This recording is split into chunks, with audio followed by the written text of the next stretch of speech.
2021. What will it have in store for you? What about social anxiety? Well, many of us were used to and were able to deal with this issue because we had used that muscle, so to speak, daily.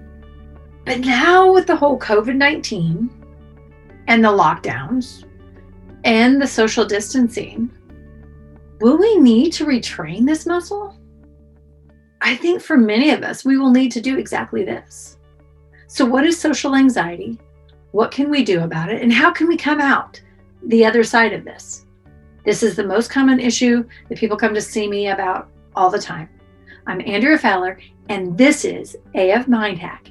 I'm obsessed on how the mind works and how we can upgrade you to the life you want with the behaviors that you want. Here we go.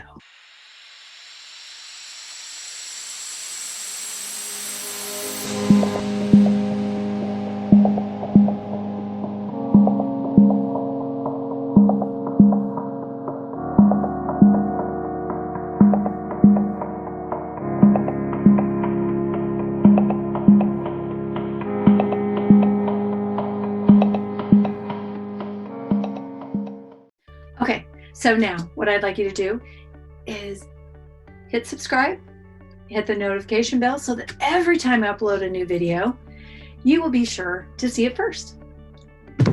What is social anxiety? Social anxiety is something that most of us will experience from time to time. I know personally that I have experienced this multiple occasions.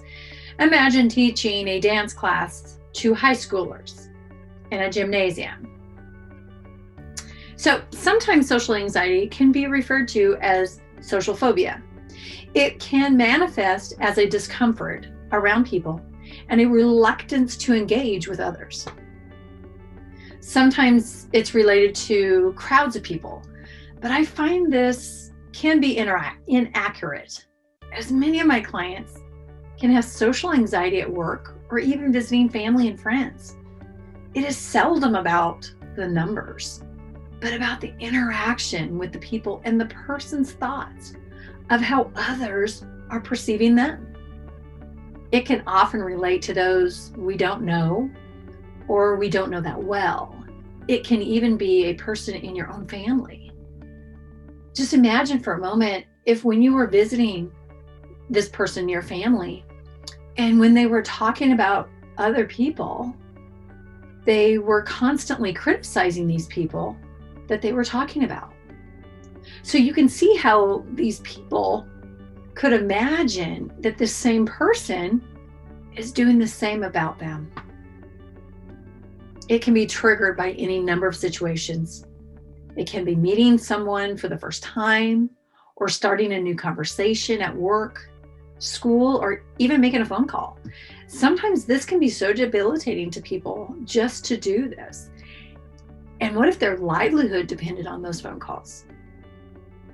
Okay, so this usually involves some fear of judgment or the consequences of those judgments. These feelings often start out like in middle school or our teenage years and can have us thinking and worrying about our next interaction long before that interaction actually happens. Think back to when you were in middle school and the pressure to fit in. We all can probably relate to that and look at how many movies were made on this exact thing. Feeling nervous when we meet new people is completely natural. We all experience this. But when we find ourselves dwelling on the concerns of these things over and over, reliving that interaction, this sometimes can be when they start to limit their interactions, and this can lead us to a label of a disorder. But remember, the word disorder isn't anything to be afraid of. It simply means a state of confusion. Whenever we recognize an emotional response that seems inappropriate to our current situation, this happens something about the way in how our mind is processing or reacting to this situation, whatever that is. Why we can become confused. A disorder isn't a disease that you've caught, and it isn't a life sentence. It is just something about your current outlook that is currently confused. So let's clear up some of this confusion. The reason social anxiety is so common among middle schoolers and teens is because that is the first time in our lives where social acceptance is so vastly important to our lives. And as human beings, we have a primal drive to forge alliances because this is how the human race has evolved, succeeded, and thrived.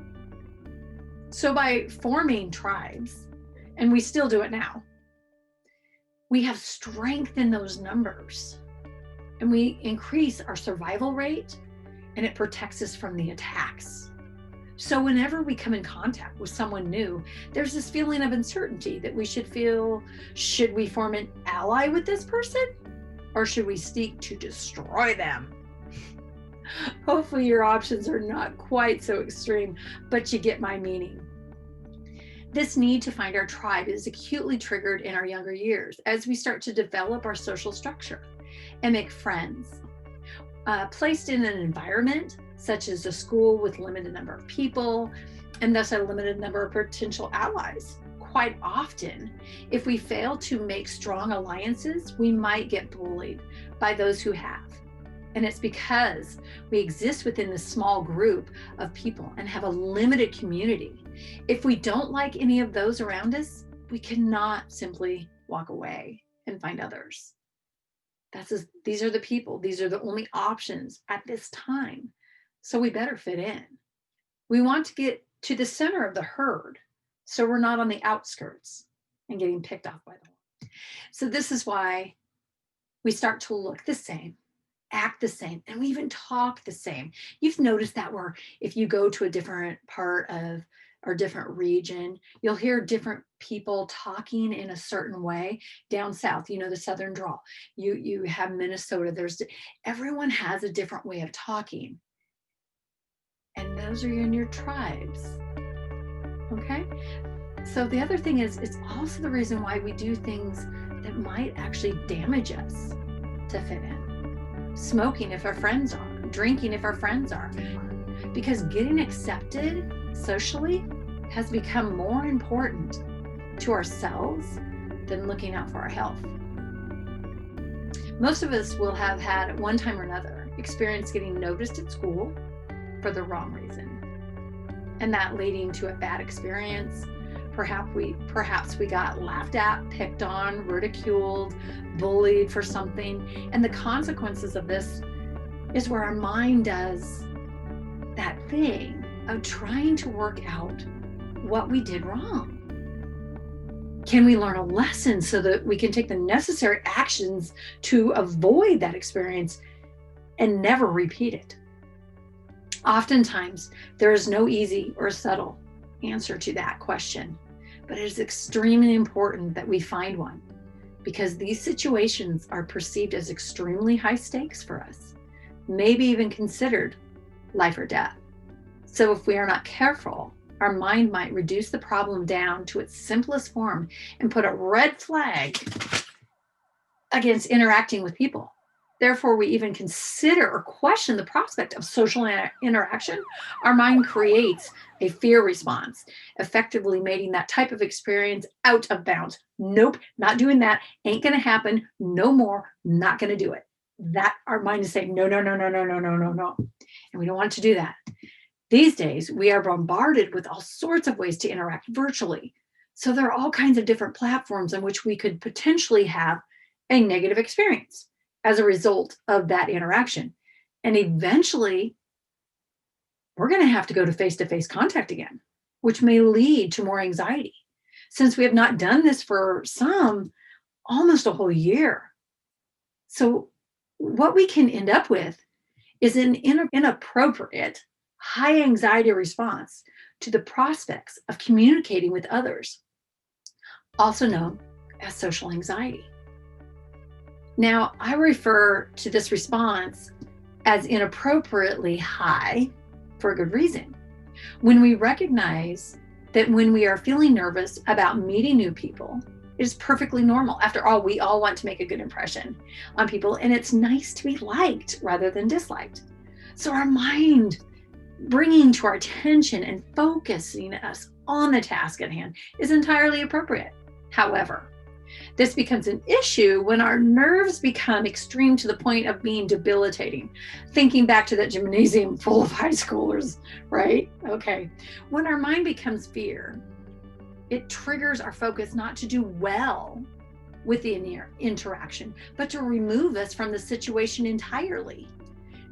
This is when the attempts to engage in the social situation meet with the kind of visceral, physical response that makes it impossible. And you can insert any physical symptom, X or Y, in here.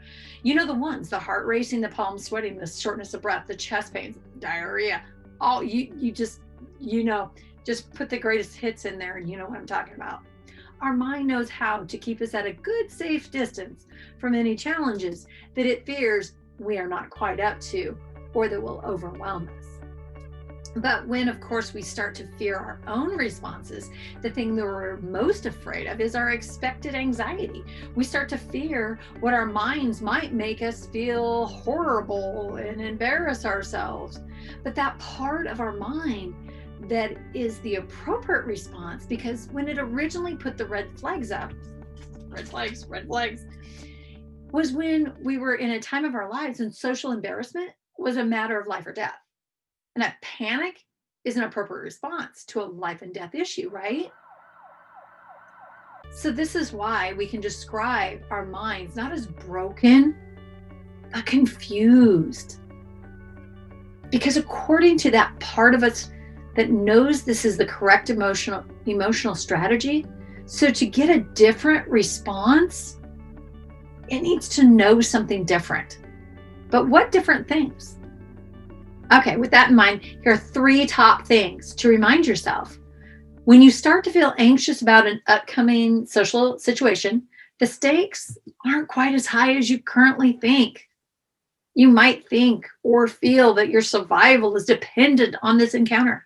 But even if you make a fool out of yourself in the social situation, we have all done it sometimes. I just did it right there. It will not result in your imminent demise, your death. It will result in a little embarrassment. Yes, we learn this response.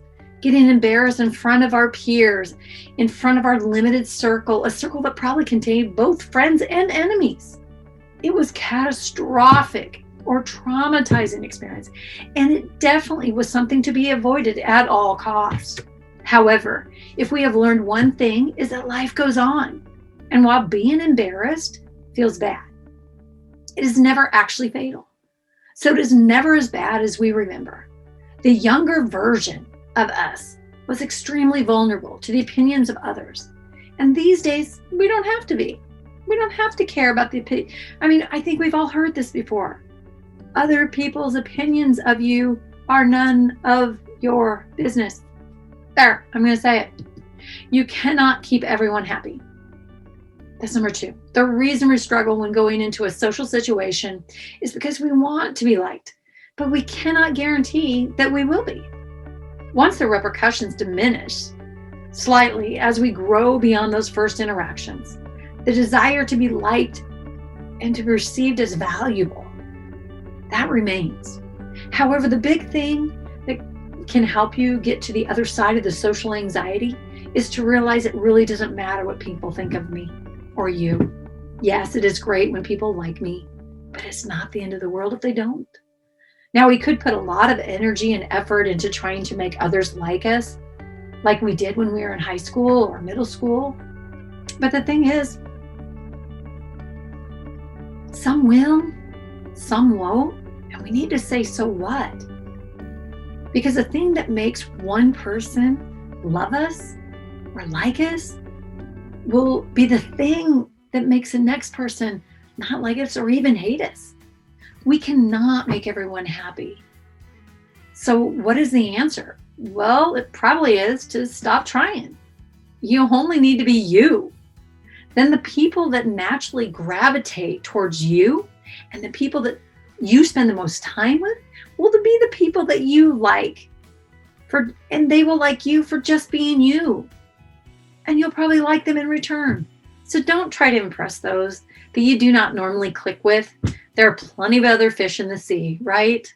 This is not to say not to make friends outside your normal social circle, because how boring would that be? We need different people in our lives to make it fun. But feeling anxious in a new or challenging situation is totally normal, and it's natural to feel nervous or anxious when you are meeting someone new, someone you would like to impress. We feel nervous at the job interview because it's important to us that we do well.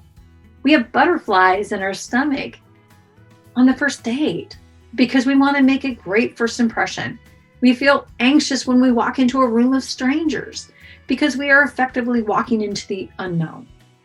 So in all of these situations, the anxiety is simply your mind informing you of the importance of the situation, of all the challenges that we might face when it comes to social interaction. We don't need to question why we are nervous. We don't need to beat ourselves up feeling this way. We are not nervous because we are weak, broken, or pathetic. We are nervous because we are human. So that is my list of 3 things. But one last thought. You are better than you realize. Just because we all witness firsthand our own mistakes and we hear louder our own doubts about our abilities, this doesn't mean this is what other people see, or that they don't have those same concerns and feel those insecurities as well. Please don't feel the need to hide who you are or undervalue you and what you have to offer, because it's highly likely that is much better than you realize. The world needs your awesomeness. Don't forget or overlook how awesome you are.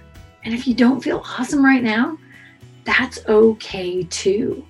We are all doing our best, and our best gets better every day, every single day. I want to thank you for watching. If you enjoyed this video and would like more episodes, be sure to check out my channel, like, subscribe. This helps the channel grow. It helps me create more videos for you. And I would also love it if you would please leave a comment of what you've liked in this video. Let me know any other thing that you would like me to cover in the future. Thanks so much, and I'll talk later.